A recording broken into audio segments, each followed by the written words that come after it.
You know, healing isn't what people think it is. We've been taught that if you fix the things life broke, your finances, your job, your routine, you're healed. But that's not healing. That's rearranging the furniture in a burned-down house. When my life first fell apart, I thought all I had to do was rebuild, get back on my feet, make money again, be strong for my kids, show the world I was fine. But deep down, I wasn't fine. And that's the part nobody talks about, the part that lives under the surface after the storms pass. People think the hardest part is losing it all. No, the hardest part is what happens after. The quiet, the in-between. The part where you look around at the life you rebuilt and still feel empty inside. I remember the first time that emptiness hit. It was a Sunday morning. Sunshine coming through the window, coffee on the counter, the sound of my kids down the hall. By all accounts, things were normal again. But my chest felt hollow, like the inside of me hadn't caught up to the outside yet. I'd spent so long surviving that I forgot how to live. And maybe that's the real reason most people never heal. Because we confuse survival with recovery. After my divorce, I thought I'd already passed the test. Then came my mom's cancer and her passing. And just as I started to find footing again, life came for me next. Cancer. This time it was me. And here's what I believe changed everything about that fight. I never saw myself as a cancer victim. Not once. Because the mind is the architect of the body. You become what you repeatedly tell yourself you are. If you see yourself as sick, broken, old, or helpless, your body listens. It hears those words as commands. It shapes itself around that identity. So I made a choice. I didn't call myself sick. I called myself healing. I didn't picture weakness. I saw my body repairing itself, cell by cell, breath by breath. Every morning while brushing my teeth, I'd look in the mirror, pale, scared, still fighting, and tell myself, you are healthy. You are strong. Your body knows how to heal. I refused to let that illness define me, because I've learned this truth the hard way. You are what your mind says you are. And I believe that mindset, that refusal to be a victim, was every bit as critical to my recovery as the treatments themselves. When you see yourself healing, your body finds ways to follow. You start choosing differently, breathing differently, thinking differently. And those small, unseen choices start adding up to life. When you face mortality twice, once through someone you love and once through yourself, you start seeing truths you can't unsee. One truth is that most of us carry pain like debt. We pay the minimum balance each month, enough to keep moving but never enough to be free. We distract ourselves with goals, work, busyness. But healing requires stillness. And stillness is scary because it forces you to feel. The body remembers what the mind tries to forget. The sleepless nights, the arguments, the loss. You may think you've moved on, until one smell, one song, one quiet evening brings it all back. It took me years to understand that healing isn't about getting over anything.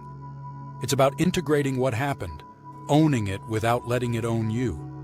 You choose your identity, not what happened to you. And that's where so many get stuck. Why? Because we celebrate the comeback, not the repair. Society loves the success story. The person who lost everything and made $1 million, or found love again, or ran an Ironman. But nobody asks, are you actually peaceful now? I learned that peace isn't loud. It's quiet, subtle, and sometimes it doesn't even look like success from the outside. It's sitting alone in silence and not needing to fix yourself. It's looking in the mirror and recognizing the person staring back. Most people never reach that part because they stop at the surface fix. They patch holes instead of rebuilding foundations. That's what I did for a long time, until cancer forced me to stop patching and start listening. I remember being in treatment, looking around at the other patients and realizing something. Every person there had two battles, the physical one and the one in their head. And it was the second one that decided who walked out whole. It wasn't about diet plans or chemo schedules. It was about belief. Not the fake positive thinking kind, but the quiet conviction that there's something left in you worth fighting for. That's when I started healing. Not when I finished treatment, but when I stopped being afraid of the silence inside me. Healing isn't glamorous, it's messy. It's crying in the shower and showing up anyway. It's forgiving people who never apologized. It's forgiving yourself for the version of you that didn't know better. There were nights I still woke up angry at timing, at loss, at my own body. Some days I felt strong. Some days I felt broken. But somewhere in all of that, I realized both are allowed.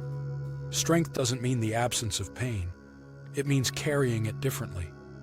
And when I finally allowed myself to feel it all, the grief, the exhaustion, the gratitude, that's when things started to shift. I stopped trying to rebuild the person I used to be, because that version of me was gone. And that's okay. You see, healing isn't a return.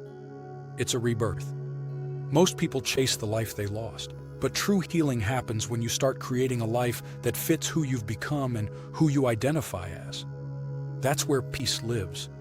Not in going back, but in moving forward as someone new. And that's what the 4-Phase Freedom Protocol grew from. Not business, not theory, but that realization that healing isn't horizontal. It's vertical.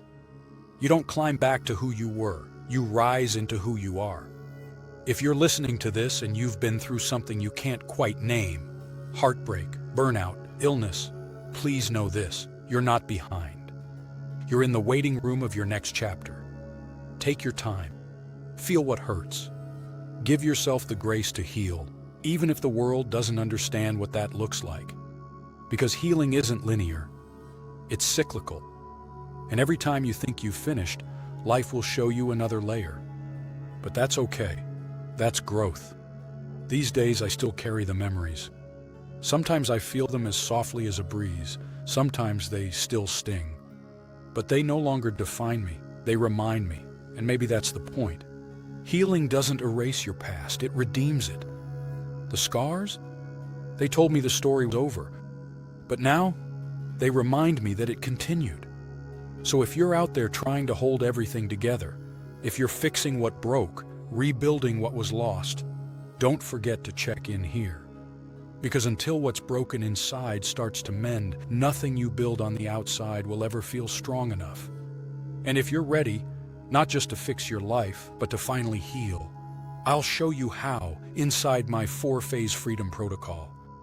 Because you deserve to feel whole again, to wake up without the weight, to look ahead without fear. Healing is possible. It's waiting for you. And this time, you don't have to do it alone.